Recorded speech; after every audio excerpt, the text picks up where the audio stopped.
அம்மா என்ன செய்ய போற இன்னைக்கு? என்ன கீரை? புளிச்சக்கீரை வாங்கிட்டு முந்தானேத்தே வாங்கிட்டு நல்லா பிச்சு கட் பண்ணி எடுத்து வச்சிட்டேன். ஏன்னா அதோடய வைக்க முடியாது. இது மாதிரி புளிச்சக்கீரைலாம் ஒரு வாரம் 10 நாள்னா கூட தாங்கும்.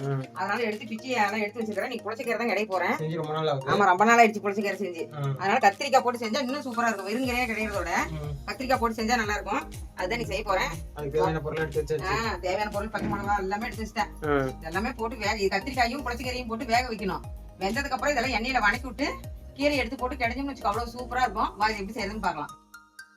தண்ணி ஊற்றி வச்சிட்டேன். 2 சொம்பு தண்ணி. இது அகலமான பாத்திரத்துல ஊத்தினாதான், இல்லைன்னா இந்த புளிச்சக்கீரை பொங்கி வந்துகிட்டே இருக்கும். நம்ம அதை கிளறிக்கிட்டே கிடக்கணும். சின்ன பாத்திரத்துல போட்டோம்னா அது பொங்கி மேல அப்படியே வந்துகிட்டே இருக்கும். எப்படினாலும் பொங்கி வந்துடும். அதனால இட்லி பாத்திரத்துல கொஞ்சம் அகலமான பாத்திரத்துல போட்டோம்னா நல்லா அது பாட்டுக்கு வந்துட்டு இருக்கும். இந்த கத்திரிக்காயை நல்லா இப்படி எடுத்து நல்லா பொடியா கட் பண்ணி போட்டோம்னா அது சீக்கிரமா வெந்து போயிடும். அந்த கீரை வேகங்காட்டி இதுவும் வந்துடும். கீரை கூட இதுவும் பச்சை மிளகா 2 போட்டு வேக வைக்கிறது தப்பா. நல்லா பொடி பொடியா எடுத்தாச்சு. இது இதுலயே போட்டுக்கலாம். 1/4 கிலோ கம்மியா தான் இருக்கும்.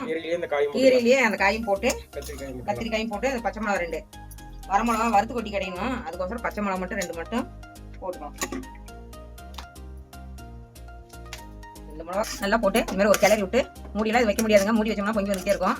இது ஒரு ஆவில வெந்துடும். கத்திரிக்காய் பொடி ரொம்ப பொடியா தான் கட் பண்ணி வச்சிருக்கோம். தேவைட்டும் அப்புறம் பார்க்கலாம். இடிக்கல்ல போட்டு அப்படியே லைட்டா இடிச்சு எடுத்து வச்சுக்கலாம். கீரை வேகறதுக்குள்ள எல்லாமே இடிக்கணுமா? சும்மா 2 வெங்காயம் தானே, வெங்காயம் பூண்டு தானே. பாருங்க நொர பாருங்க எப்படி வந்துட்டு பாருங்க. இவ்வளவு பெரிய பாத்திரத்துல போட்டு இவ்வளவு வருது. இந்த பக்கம் கீரையும் கத்திரிக்காயும் வெந்திட்டு இருக்குது. அந்த டைம்ல நம்ம இதெல்லாம் வணக்கி விடலாம் எண்ணெயில. என்ன ரேஷன் எண்ணெய் தான். இதுக்கு வேணுங்கிற அளவுக்கு எண்ணெய் ஊற்றி வச்சிங்க.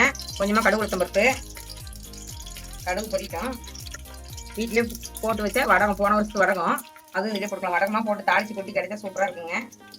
தேவையான அளவு வரமிளகாய், பூண்டு போட்டுக்கலாம். ஃபர்ஸ்ட் இடிச்சு வச்ச பூண்டு போட்டுக்கலாம். இடிச்சு வச்ச வெங்காயம் போட்டுக்கலாம்.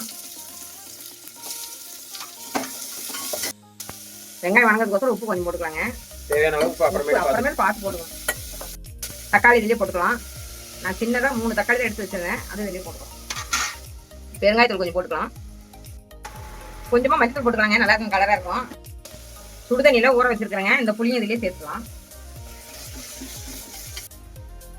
கீரையெல்லாம் நல்லா வெந்துச்சுங்க. நல்லா வெந்துச்சு. இதுலயே அப்படியே எடுத்து போட்டுருவோம். எல்லாத்தையும் ஒண்ணா மிக்ஸ் பண்ணி விட்டுட்டு முன்னே உப்பு கொஞ்சம் போட்டுக்கிறோம். இப்போ கொஞ்சமா உப்பு போட்டுக்கலாம். அப்புறம் பார்த்துட்டு போட்டுக்கலாம். இவ்வளவுதாங்க. இது நல்லா